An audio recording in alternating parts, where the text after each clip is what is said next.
What was the most exciting part to you? I think the most exciting part for me was seeing a few of the Easter eggs, the hairpinned motor, hairpinned production of the motor, and possibly the new way that they're going to be producing the train in multiple parts. I think that's genius. I think that's what a lot of people were hinting at with the Terra casting and the way of trying to build the entire car in one piece. And I think that's kind of where it went is, the way he talks about using the three-dimensional space around each car. It's genius. It seems Around so each part. simple. It seems so simple. Well, we were talking about this with some folks yesterday out at Starbase, I think, where we were saying how if I asked you to design a car and you didn't know what a car was, you would start with first principles and you would probably come up with what they've got now, what they're looking forward to in the future, where all the other car companies they're still stuck in their legacy ways from 100 years ago, which makes no sense. The one thing I saw a lot of people speculating on was that that the whole car would be cast as one piece. Sure. But that would negate the benefits of a structural battery pack, and your battery still needs structure. And also you can't cast a hollow shape because you guys still have to open the casting. But it's interesting, I think, in that regard. What are your thoughts about Giga Mexico? Giga Mexico. I have said this many times. I feel that, if you look at the slide, the two cars that were under the blankets, I feel like they seem to be going in a pretty logical left to right. And the car that's to the left seems to be a van, and the car to the right seems to be the compact. The numbers above them also seem to relate, I feel, to what you would think for those two things. I could totally be wrong, but I feel that Giga Mexico is where the van would be produced. It's only going to have 2 seats, right? It would have less seats. It would be easier to produce. It goes with Tesla's mission of reducing more greenhouse gases. There's more transportation. There's more commercial, use for the van. And I feel that my number 3, I guess my last point on that is that it wouldn't Osborne any of their other models either. It would be a new segment, and it wouldn't Osborne any other models. Instead of the compact coming out now, then you have that Osborne effect. On the Model 3. Yeah, that would cut into 3. So you think it would only be 2 seats? I do think it would have more variations. Sure, it can have variations. More seats. Sure. And Andrew asked where, Sure. and I think Brian and I are in agreement that would be a product for Mexico. There is, if you look at the renderings, there are two buildings. Yes, exactly, Andrew. Separate factory for van and compact. If you look, there's 2 buildings. I think one would be the compact and one would be the van. Interesting, yeah. And I think the van, and I've said this a million times, would be for cargo, like the Bright Drop or the Rivian van. It would be for passenger, but it would also be for the boring tunnel. I think it would be all of those things. Do you expect the cost savings to materialize as they iterate and refine, or immediately? In Mexico, immediately.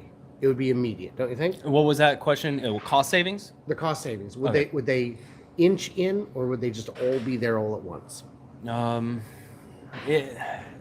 don't know. It's hard for me to get into details like that. Sure. Sure. Like, they already have so much of their supply chain, and they have so much of this down that it seems that each iteration that they go for is going to be, faster built, better margins. They seem to just know what they're doing and learning from each step. So I don't see why it wouldn't at least be slightly better than what we've seen at Giga Texas or Shanghai. I'm agreeing with you on that. The modularity, Tech Fixer in the chat knows all about this. Make things, put them together, modular assemblies make sense. He knows all about it, and I won't say why. But it's because he's got some idea what's going on. But putting them all together in pieces makes sense. Once you've got that, you can have a slightly smaller battery. It's a little lighter. Yes, it's a little lighter in weight.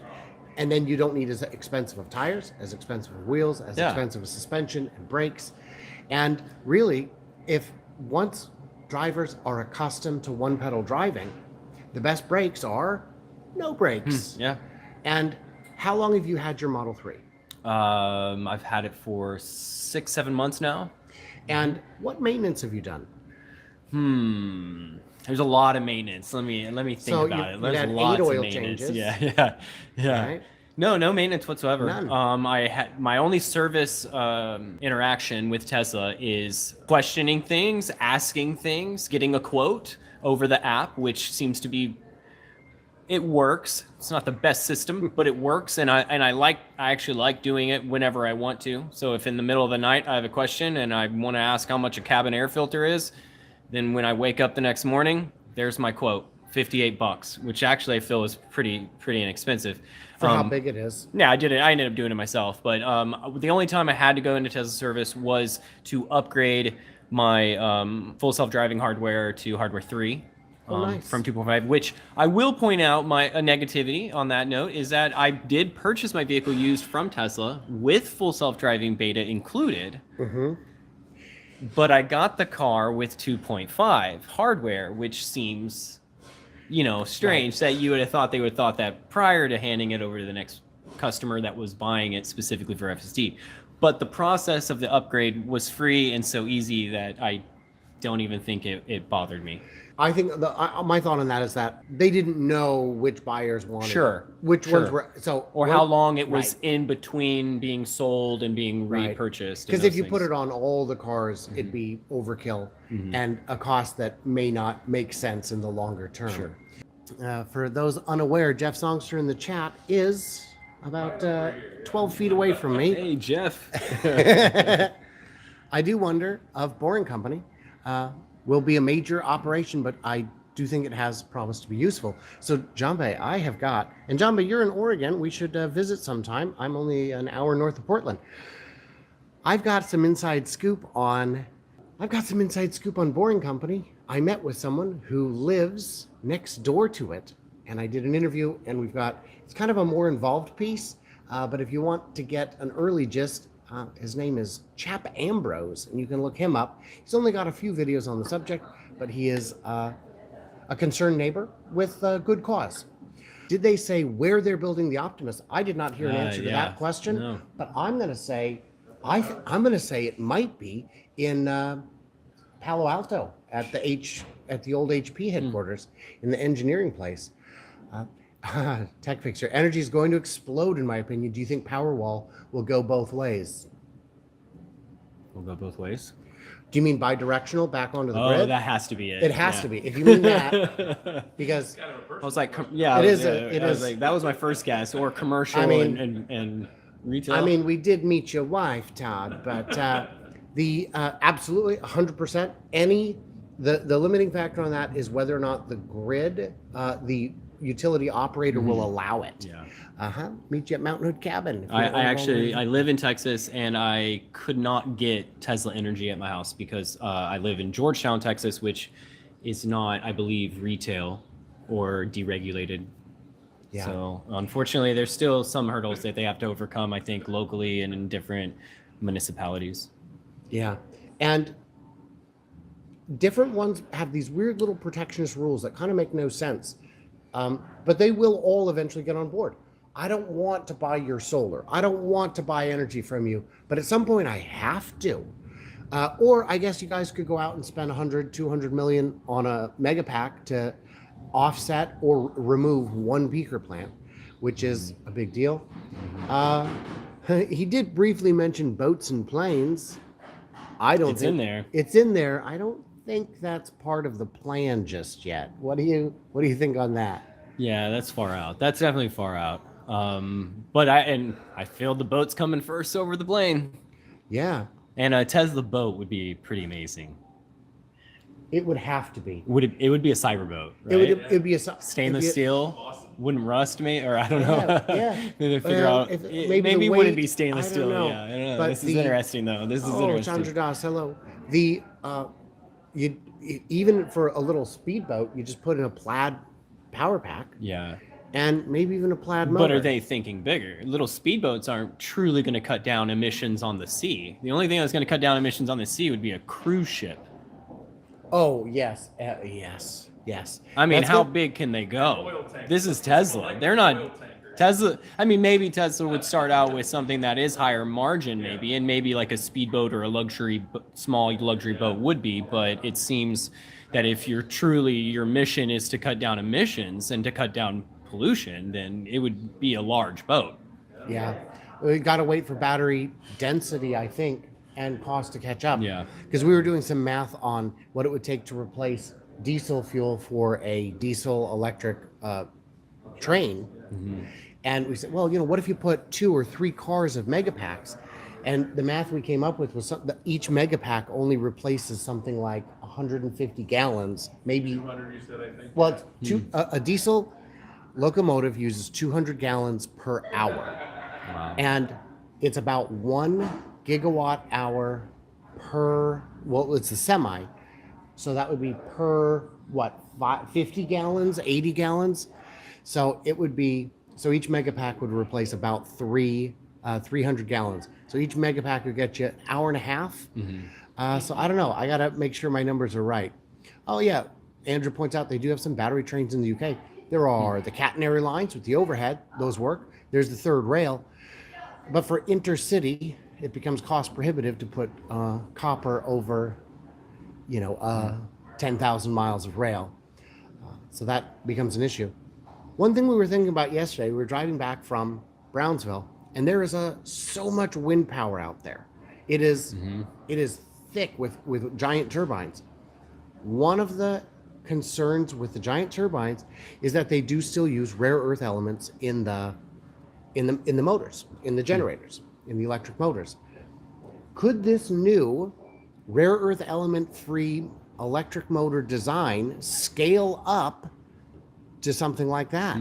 Could Tesla start making the turbine motor, the turbine generator, or at least license the tech or something like that to be able to make efficient wind turbines that don't use rare earth materials?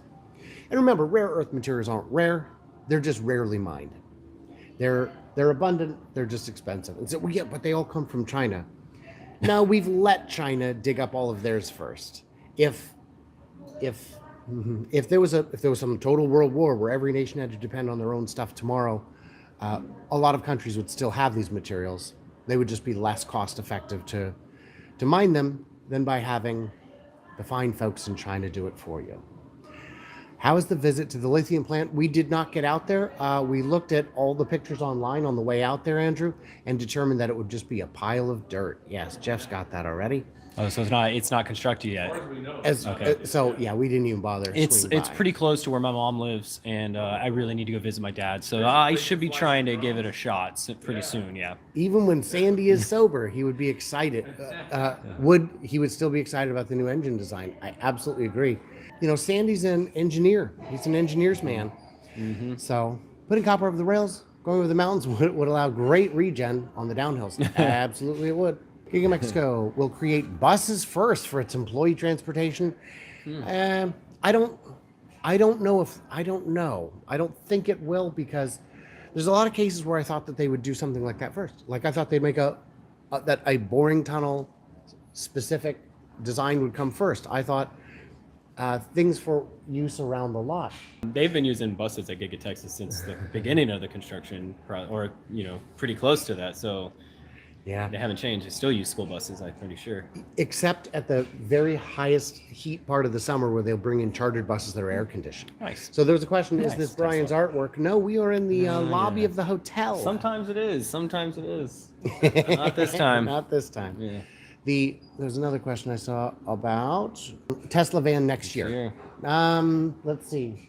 That would be 22 months. That'd be pushing it. I think 22 months is pushing it to get the compact. I think and I'm just going to call it the Cybercar, because I really do believe we're going to see a lot of design inspiration from the Cybertruck carried over into the compact car because of just the sheer cost efficiencies of it.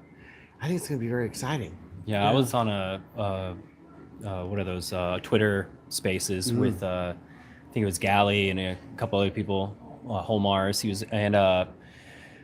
I still have the question: Is the Cybertruck, is the way Cybertruck, is that the evolution of Tesla? And will we never see a car with paint again? is that just the way they're going? But I do have like to push back on my own thought process because, Elon Musk has mentioned that a truck should be stainless steel. So, but that doesn't necessarily mean that every vehicle should be built that way. But it seems like if it is an evolution of how they're building things, and it is just an easier way to build something in a better way, then maybe every car from now on that we see will be a cyber van, a cyber compact car, cyber this. And that's, to me, is something that no one wants to truly get behind. I think Gally, I pushed him a little and ended up saying yes, that he felt that's it too. But who knows, really? I think that's really the big question. It's like, what are we going to see next? And is it going to be the evolution of Cybertruck? Yeah, it totally could be. Raymond said, paint is expensive. And that, that's in reference to Tom's comment that was not supposed to be disclosed, which is he was asked directly, Tom Zhu was asked directly by one of the guests at the big investor day, are these cars going to have paint, or are they going to be stainless or ultra hard steel? Talking about compact? The compact. And he said, paint is expensive. Or next gen. They're probably talking about next gen in general. Yeah. Jeff says best paint is no paint.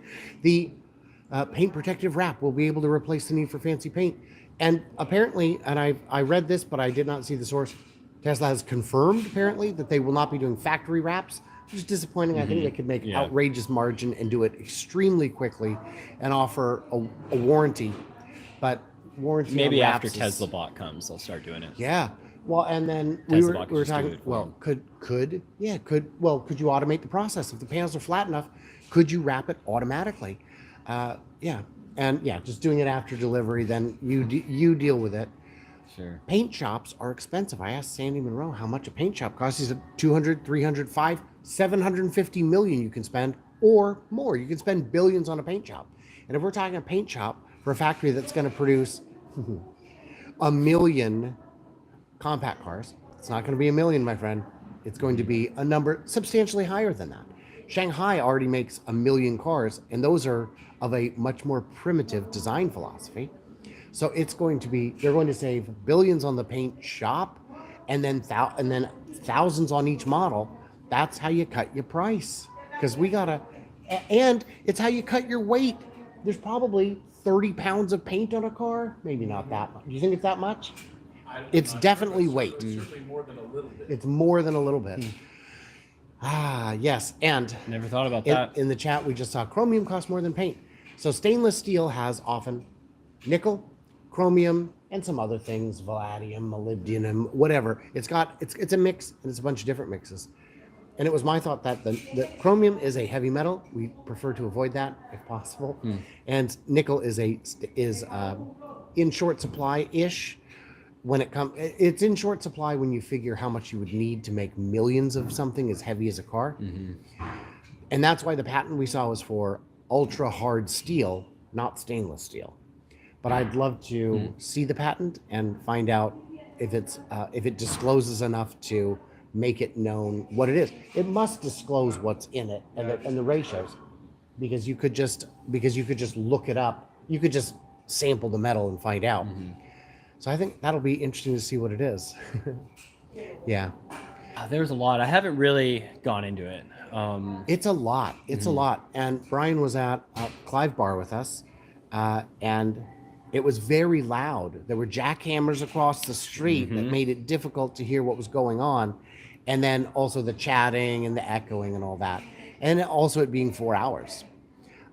Paint in and of itself is not super expensive. The paint shop is. And it's not just the paint shop. It's the extra space. It's the extra distance on the line. It's the extra time. It's the extra cars that are rejected for imperfect paint. It's the rework on paint. And if a car needs to now wait a couple extra days from the time you get the material to the time you sell it, money costs money over time. Some people buy cars specifically for the color. Some people buy cars because they like that color. That is 100% true. I saw people saying they were very disappointed that the Midnight Cherry Red and the, what do they call that silver? Metallic. Yeah, metallic silver. They said, if those were coming out of Austin, I would trade in my car today. Yeah. Well, and Brian's saying that paint and process is cheap compared to the hybrid steels. And it needs to be something that is resistant to oxidation. That is true. I guess painting a car, like if we're talking, like if Ford's asking my opinion, it is definitely cheaper for Ford to paint a car than for Ford to invent a new way of making cars. I would agree with that. My wife doesn't like the Model Y color. Half the reason she wants the Blazer, yeah, it's 6 colors and they're boring. What do we got? Gray, silver, black, white, red, blue, right? Yeah. Now, a lot of people say that. And that's why they There say they get them wrapped. That's why Teslas get wrapped more, because we have limited colors. And also because I think Tesla owners love their cars more than other people. Totally. I think that I like several of the colors. The only one I don't like is white. It feels like a rental car color to me, which is funny because I've rented or been in a number of rental Model Ys and none of them have been white. A reason why I purchased my car used from Tesla was because I liked the blue. Oh, okay. It really was. Like, I really liked the red and I would love to have the red, but there wasn't, at the time, it was pretty much the cheapest one.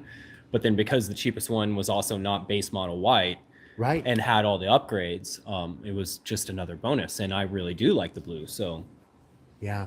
yeah. Was there any mention about how to plan to bend fold the stainless steel? There wasn't, but I asked Sandy this in my first ever big interview on the channel. I said, building the Cybertruck, at this point, is it an engineering challenge or a manufacturing challenge? And he said neither. And this was a year ago. He said, bending steel with those angles has been done for 150 years. It is the easiest thing in the world. You could set up a shop that does it very, very quickly, because, and getting tolerances right on a curved surface that's curved across several planes, so to speak, like a fender, is tricky. But measuring the angle of a steel brake is you can do it with a protractor. So what is taking so long, do you think, with Cybertruck? Is it like a combination of multiple things?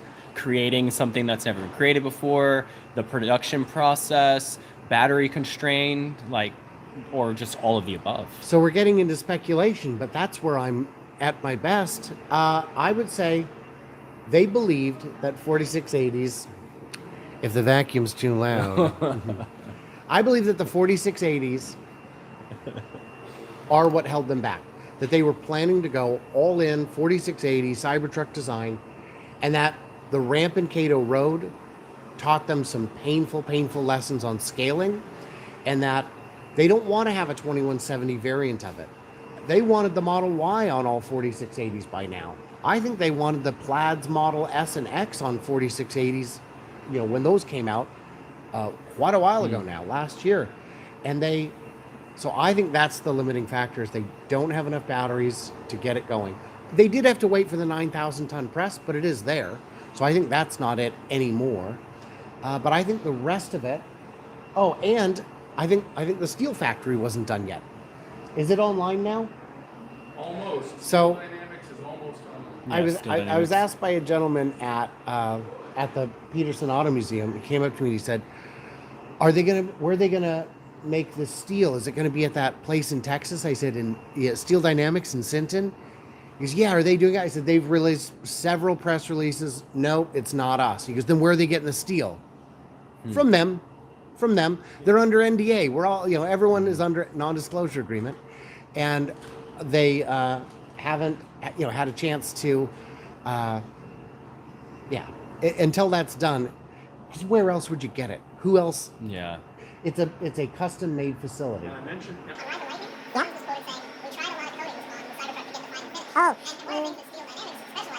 coated steels. Okay, so Jeff is saying that Interesting. in the Ride the Lightning interview with Franz, where Ryan McCaffrey interviewed Franz, that he was asked about the Cybertruck steel, and Franz said, we tried a bunch of different coatings to get the finish we wanted, and Jeff is saying that Steel Dynamics specializes in coated steel. I had interpreted that statement as we tried a number of, not coatings, but just finishes generally, but I could be wrong. There's a question asked, Do we know about the readiness of the 9,000-ton press? And the answer to that is we don't know, because they have blacked out the windows of the casting cathedral because of people very much like us. So Spying. yeah. Well, I mean, it's public information. If I can look in your window from 250 feet up and 500 feet away They gave us with permission. a long lens. They did. You know, in Berlin, they've revoked it. We were talking about that. Yeah. Yeah. And so the solution to that is once your permission is revoked, you just fly the perimeter, which works. Well, and people here need to make sure they're not breaking any rules or Right. doing anything that would not get burning us any pushed. bridges. Yeah. Because in Which most people I don't think do, but you never know Right. what random person might just show up and ruin it fly for their everybody. drone out there. Yeah. In Fremont, that almost happened. There was a gentleman met God in wilderness who flew right up to the guys at the Cybertruck. Exactly. And it was insanity. Oh yeah, I know what you're talking about. You know Yeah. the one. Yeah. It was Now, a great video though. It was a great video. And I know a ton of drone pilots that the way they fly is fly first, ask questions later. In some Yeah. situations you have to, but when you're playing around with Tesla, that's probably not the best idea. Yeah. You know, If you were forced to fly the perimeter of Giga Texas, how far around it would your drone make it?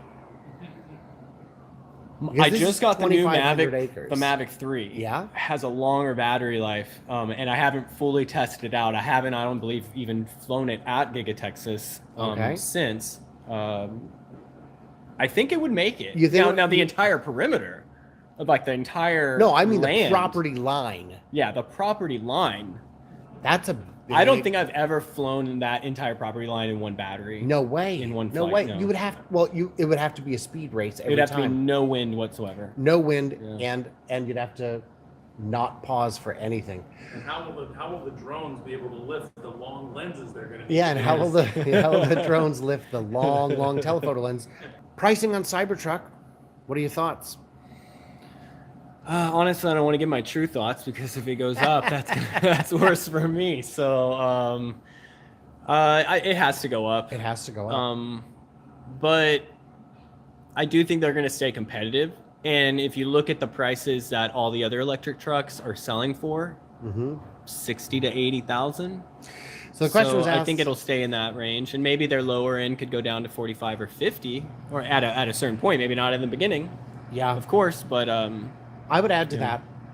The 39,000 to me was always a pipe dream, but that doesn't mean that it can't happen. Mhm. I think that just like the $35,000 Model 3, we're back there. It's happening now.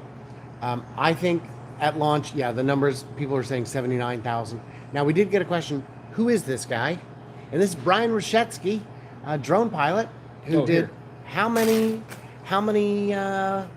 dozens of flights over Giga Texas. He was I have no idea. so many. Well, there we go. So this is the little drone. Can't see it. Yeah. Can't really see it, but get the idea. And yeah, he's a drone pilot. He's a Austin local. He is a Model 3 owner. He is a Tesla enthusiast. Yeah. And I have a few shares. Sounds about right. It does. To me, it agree. sounds absolutely right. And at launch, it's always going to be more expensive. The Yeah. $25,000 car at launch will be $43,000. Yeah. Look at how much the Model S has dropped over time. You know, there's people that paid $75,000, $80,000 for launch edition Model 3s. Wow. I mean, because I was looking at a chart of average pricing Yeah. over time, and early on, people were paying. And it could still go lower. The Model 3 could still go lower in the future. How do we know in 5 years the Model 3 is not lower, the Model Y is not lower, and then the Cybertruck gets a little lower? So I It's think possible. Model 3 will come back as a whole new platform with all the lessons of Gen 3. Because there's all the talk, well, it's going to be the Highland where they're just going to do the front and rear castings and do this. And it's like, that's a good step forward. But I think we need to park the car before we try and change the tire. And Do you think there's going to be any differences to the 2023 Model 3? 2023. Like true differences Right, that like a customer fun- would oh, yes. function, customer would care about, someone that isn't, one of us Right. would know the difference of this new 2023 model. I think when they're going that far, all the way down to sub-assembly level, you'd be crazy to not change the sheet I metal. kind of don't think there will be though, But because they I would- want I there to be said this- similar parts, less yeah. parts. They're trying to make it more efficient, cheaper, Yeah. right? And I said the same thing about the refresh on the Model S. I was just sure it would be a whole new model. I thought it was going to be more like the Taycan, where it looks like the Tesla Roadster 2.0, but in four-door form. And I was wrong. I was mistaken, and I was deeply, deeply disappointed. It could easily have a different ground effect, or like a different Sure. front bumper and a rear bumper. Yeah, the fascias for sure. That's easy and likely. Why wouldn't you? But then again, why? But then I say that about a lot of things. But is it going to come with hardware 4? Oh, a refresh 100%. 100%. Hardware 4. They're already on the order page. I want to say for X or X. I saw yesterday. It was supposed to be announced in March.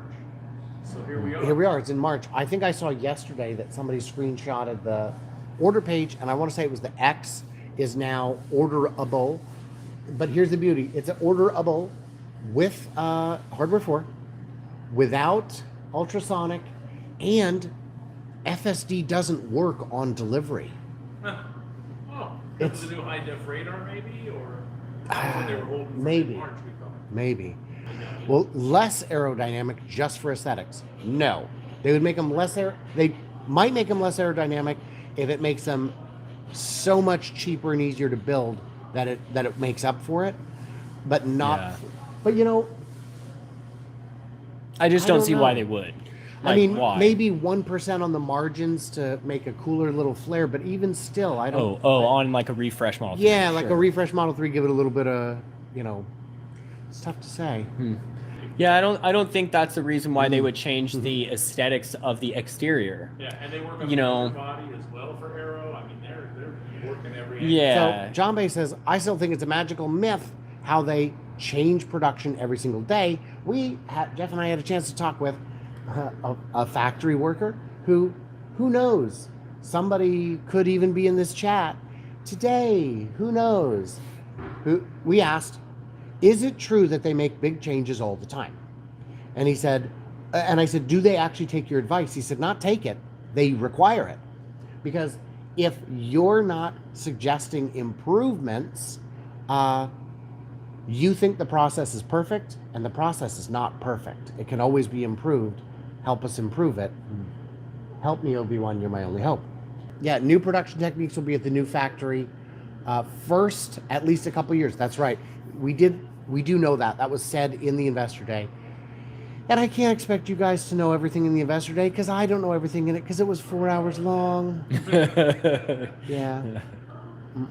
I fell asleep trying to watch it. I almost did, but I was at the Clive Bar, so it was not the best idea. Too, but I mean, Sure. No, I was up there at the. hotel room and I was falling. Does the back half of the glass of the Cybertruck look curved? The back half. Do you mean the top? To me, I don't. Yeah. To me, the windshield now looks slightly curved. Sure. Both. The side windows way. look slightly curved, and the reason you do that is to prevent glare, so you're not blinding people. Interesting. But the back half, That looks I don't know. I haven't looked at it closely enough to say. Will it have a midgate? Is still. Come on. I'm telling you, it's not going to have a midgate. I know. Because that's where the tonneau goes. Sure. Of course. Yeah. Neither did Chevy yet. And neither did Chevy yet. They Let's haven't. see if I can We get. haven't seen it. Sure. The The Silverado. Silverado. Yeah. Will Tesla build another vehicle factory building at Giga Texas? There is no plan for that. But I mean, maybe at some point. Why wouldn't they? If they want to, if it makes sense. But no, I think, and they did say they will be building 2 factories. So I'm very curious. See a lot of tents. Bill wants to know, where's the unannounced factory? Indonesia? Canada? Yeah. And do cars built in Mexico qualify for the tax credit? Yes, it's not NAFTA. What do we call it? The USA Patriot Act. Sure. Yes. So the rules are, it has to be built in the U.S. It has to be built in North America. Mexico's in North America. The battery needs to be built in North America. Got it. The pack. Got it. And the last element is the minerals are supposed to be mined either in America or a free trade country. And even though Mexico has free trade agreements with like 50 countries, the U.S. only has it with like 17 or 18. But we can get minerals from those countries. Where's Tesla currently getting most of their minerals in for that credit? What? Where was Tesla currently, or where are they? So they're currently getting the the credit minerals? now because the rules weren't clear, and they hadn't set up a system by which to validate where the minerals came from. So where are the minerals coming from now? I would assume the lithium is from like Chile, and the nickel is probably. And that's why they from, probably want to really get that Corpus Christi lithium plant up. That is, but they didn't know about it. This is further evidence that Elon is a time traveler. Well, if they need to do it either way, plus they're going to be getting that benefit and get it going. Yeah. So imagine it's a $25,000 car with a $7,500 buyer incentive. Your state might have another $2,000 to $7,000 on top of that. In Oregon, that car would already be $10,000. And if there's a van, $7,500 off that. Right. Was that possible, right? What about Cybertruck? We don't hear that much. Is that $7,500 off Cybertruck? It up to $80,000, I think. $80,000 the limit, so. And it should so maybe absolutely not in the be. beginning. No. Well, 7 and 9, and yeah. it doesn't. He would do something and like the that. autonomy, They would.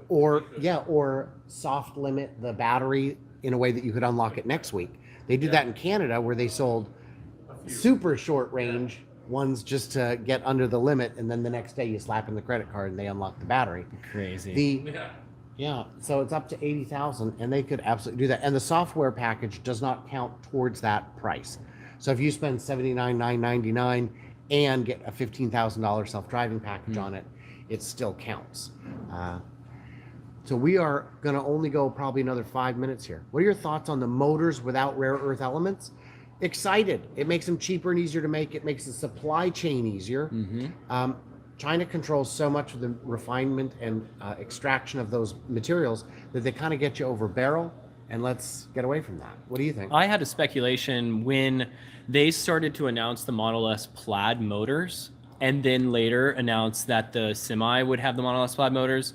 I started to think then that, okay, when they come out with a compact car, they're probably going to redesign the motor to benefit the compact car, right? They don't need it to be like how they redesigned the motor to be like for the Plaid.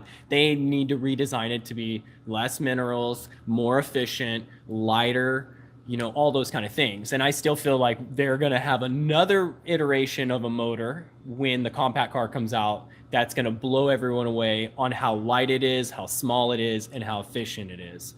Because that's going to be another increase of being able to get the compact car with less batteries at the price range they want, all those kind of things. I would agree with all that. A mind-blowing new battery development, we're talking 10% improvement is at this point, because electric motors have been around so long, that 10% efficiency gain is, if you can get 3, you're going to be doing. Did they said 10? No. Oh, sure. But I'm just trying to temper expectations. Yeah. There are people who are like, I'm going to be able to drive with just a single solar panel, and it'll give me enough. It's like, there aren't enough photons. Yeah, it's like the same thing we talked about with the cell phone. Like, everyone used to have a mobile phone, but it never really took off because it was so large. And it wasn't any one of the pieces in the cell phone that allowed Apple to make the iPhone. It wasn't any one part of it. It wasn't because the battery got smaller. It was because every single part became more precisely manufactured, smaller, more efficient, and all of those working together. And that's exactly what Tesla's doing, is making every single part of the car more efficient, better. They're not sticking to any one thing. They're keeping their eyes on the ball in every single part of the car and making every part more efficient, easier to manufacture. And one of my favorite takeaways, and I mentioned this on Tesla Herbert's channel the other day, was that it's not enough that Tesla is a good manufacturer of cars, but that they're vertically integrated and they've got everything in-house that they reasonably can. And when it comes to something that they can't reasonably bring in-house, they send their engineers to your office to refine your process and your procedure to get your parts cheaper, better, and more consistent. And that is not a thing that is widely done, certainly in the auto industry at this point. So that's pretty crazy. Tech Fixer says, I gotta admit it, I get a bit upset how much you dismiss storage. I don't. I love it. Storage is, I make whole videos on it on the main channel. I've got a video called Tesla's 27, I don't remember if it was billion or trillion, but bet on energy. And the more energy Tesla puts out into the grid, the cheaper electricity can become over time. and the cheaper the cost of ownership for every single Tesla owner, right? So like the cheaper he can get everyone's electricity to be cheaper, or the faster he can get everyone's electricity to be cheaper, the faster every person with an electric car benefits from that. A battery. The quicker we can get to Tony Seba's super Tony power. Seba. As quicker we can get to the inflection point. Tony Because most Seba's people talking still about. are under the assumption that everything on Earth gets more expensive over time, which most everything does. But that's like to the exception of how most things are transported on or in our country mostly, right, is by semi-truck. So the cheaper we can get electricity, the cheaper we can get transportation, cheaper everything becomes cheaper because almost everything is transported in a semi-truck. If you look at the cost, it's interesting to see how manufacturing and distribution has improved over the last 40 years. If you go online, you can find old Sears catalogs from 30, 40 years ago. And I have done this and look at the cost. Do you know how much a Hot Wheels car is? You've got kids. How much you pay? I just got my windows tinted and the guy gave me a free one. So I they're- don't know. I they're got a free usually one. about a dollar. Yeah, a buck. They're $1. Do you know how much they were in the 70s? I'm going to have to say The same Hot Wheels car. 10 cents. Nope, they were $1. They were $1. Because the manufacturing has gotten that much better, the distribution's gotten that much better. And if you look at the Sears catalog, in the 80s, a shirt was $40. Just a plain shirt, just a nice, normal button-up shirt was $30, $40. And I wouldn't pay that today. And TVs, technology, I mean, don't even... I made an article once on a site I had where I went through a Radio Shack catalog and said, how many of these pages are on your cell phone? How many of these are your cell phone today? And the answer was something like, there was only maybe 15 pages left that weren't apps. And phones couldn't get small until the perfect storm, the confluence of all the technology landing at the same time, and phones just kept getting smaller and smaller and smaller until they realized, oh, there's websites I like to look at on my phone. And though the screen started getting bigger and bigger and bigger because of those websites. So that's always interesting. What is my opinion on Nikola? Yeah. You really want me to give an opinion on Nikola at this point? Yes. JJ believes in Nikola. He believes in hydrogen.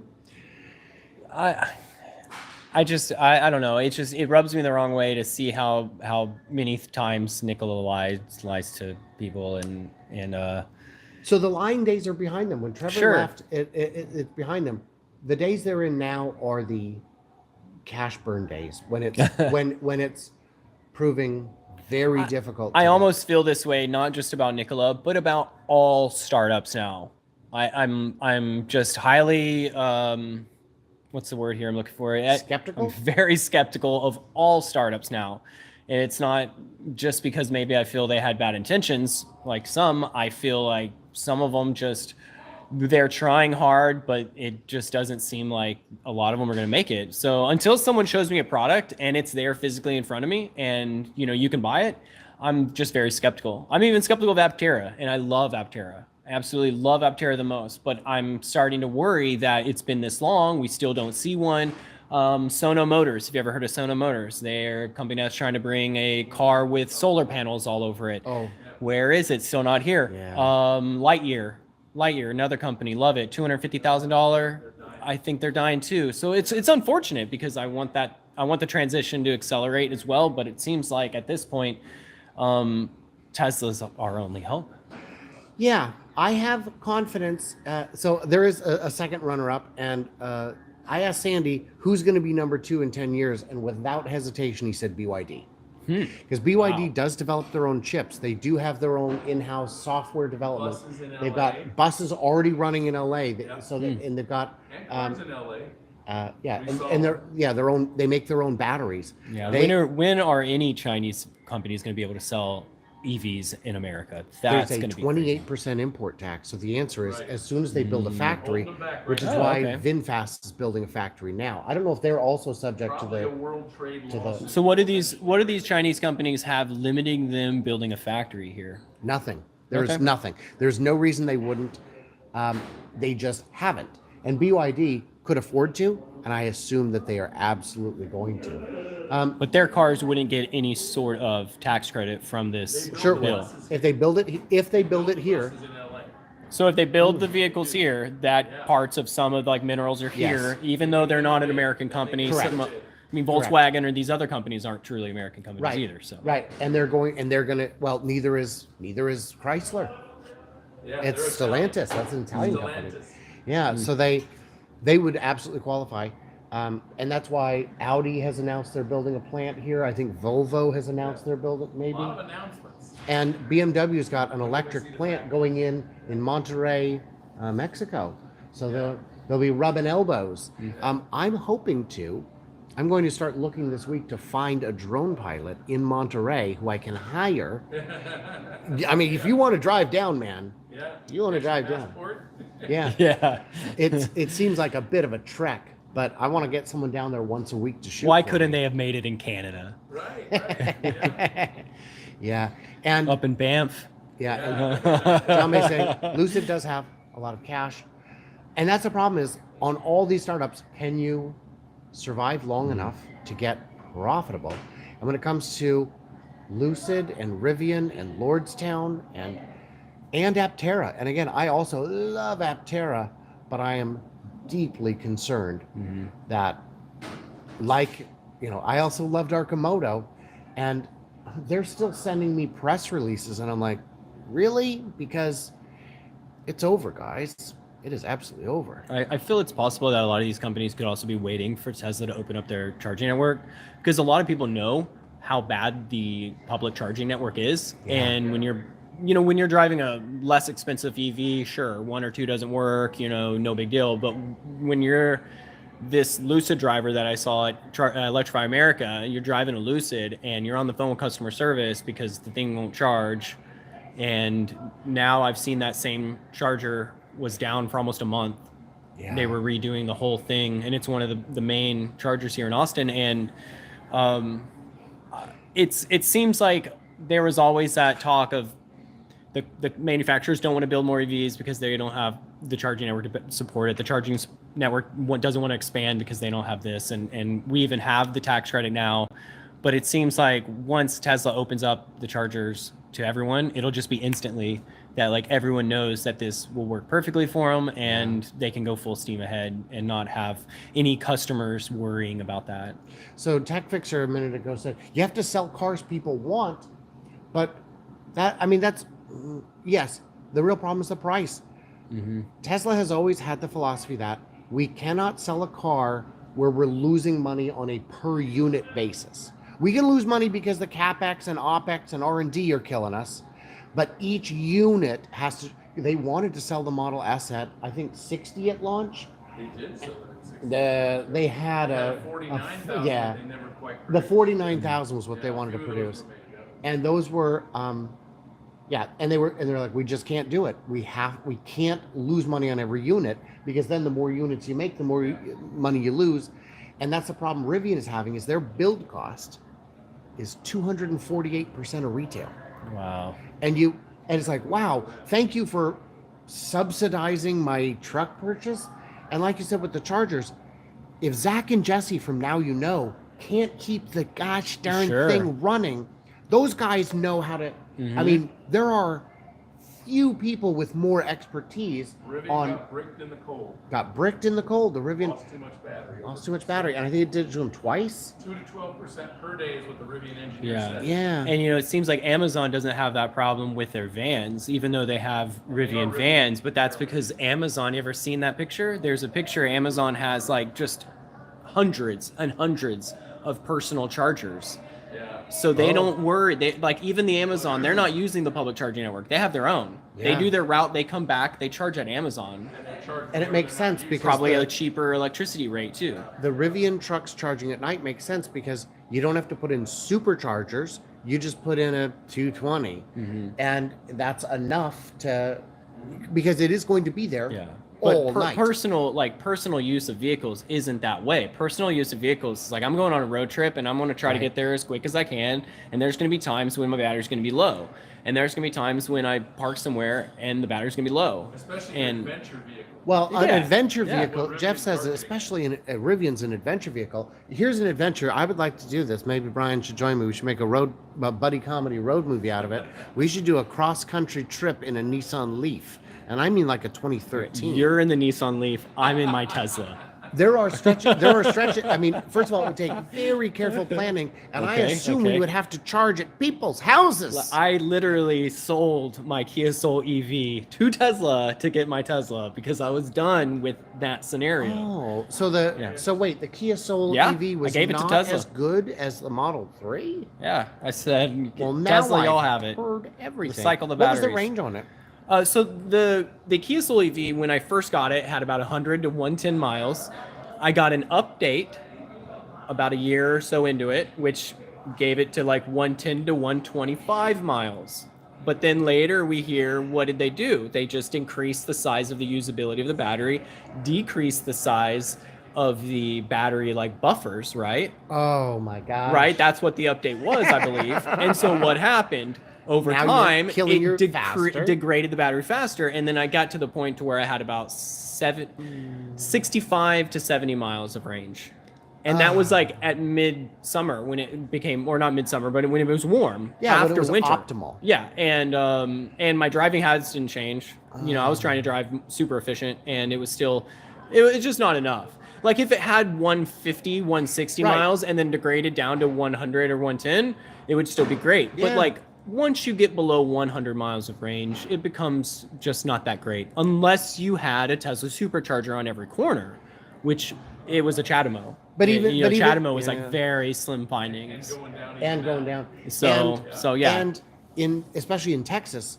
And I was 100 not going to buy a 100 gas car. miles is- And, you know, we talked about it previously. Someone mentioned it on the comment that, you know, Teslas have finally reached, what did he call it, middle class? Yep. If I'm even considered middle class, that's, you know, one thing, because I can, it's on the border of should I had budgeted this car in. I just had a baby. I got a 7-year-old as well. And yeah, that's me. I can barely afford this thing, but I knew that if I purchased any other vehicle over the next 4 or 5 years, I would be wasting a lot more money on other things outside of that vehicle. So the money that I give for my vehicle goes straight to Tesla. As long as I can pay my car payment, I know that everything's handled. And, you know, Right. to me, it's a lot easier that way. And the amount I saved on road trips or driving is, it totally outweighs it. Right. What range is enough for a Tesla compact? It depends on the market. I'd say, well, 2 to 250. I was going to say 150 technically. I would say, you know, what's yeah. technically enough is one thing, and what a consumer is actually going, 150 you know. 150 is a great city car for Europe, for I don't A- think for it will Asia. be, but I don't think it will be it's 150. you don't need more really. No, I think over 200, but I wouldn't be surprised if it's only barely over 200. Sure. One thing I did want to point out is we are getting some positive feedback on the interaction between the Bryans, Okay. and Why so, not I? right. So Yeah. if we need to do this more often, you know, let us know, because I was only planning on going 20, 30 minutes, but we're having a good time. And then around 40, we said, maybe we'll wrap it up. And I mean, I'm still feeling great here. You know, what if on the compact car?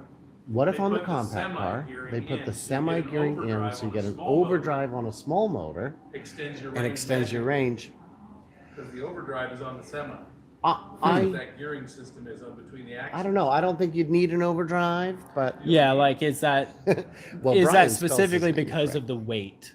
Don't know. And I mean, if it is, then maybe I not. think that if had to it's, do more with coasting efficiency. Oh, okay. I think it's the range myself, because I always figured. I thought it was the extra weight, so that because of the extra weight, they needed that to really get you going. But then once you got the weight momentum going, you don't need that amount of power to keep you going. cruise Right. is a Yeah. lot less energy. But if Question was, can you comment on charging speeds? Are these likely to improve much? And I believe the answer is, of course. Yeah. Of course. The there are you can already get to 250. You can already get a little past 250 I think once. in the S's and X's already. Yeah. But I think it's Elon Musk said that he's 1 megawatt charging for every new vehicle made, right? Did he? I'm pretty sure. He joked about 350 being child's play. I thought he said joked about 350. I thought he being said child's play. after even Cybertruck will have 1 megawatt charging, right? I I'm think, pretty sure yeah, he I don't said know. every vehicle from now on I will think- be made with at least 1 megawatt charging. I think we've got some work to go on chemistry durability before we can get there. 300 miles is more than the Model 3 rear-wheel drive. Well, the new models all have the 1,000-volt system. I think they would have a 48-volt 48 volts. system. I think they're talking about the 400-volt battery. Oh, the batteries for charging. I don't know. I don't I know. doubt That's it. too far in the future for me to work to spend the time researching. Model 3 regularly charges at 253 kilowatts when it's below 20% stage charge. And yeah, the higher charging will absolutely come. And it's just a question of when the chemistry can competently, capably handle it without damage. Sure. And for most scenarios, we don't really even need higher I charging, to be enjoy honest. road tripping in a Tesla because I like to stretch my legs every 20 minutes. Yeah. And I love chatting with the people at the chargers, and then I go into Buc-ee's or Pilot or Travel. Paris Ranch. I actually have a Yeah, sciatic or- nerve yeah, the Bunny issue. I have like a Ranch. back What? problem where I physically Harris Ranch. have to get up and Oh, yeah. and move.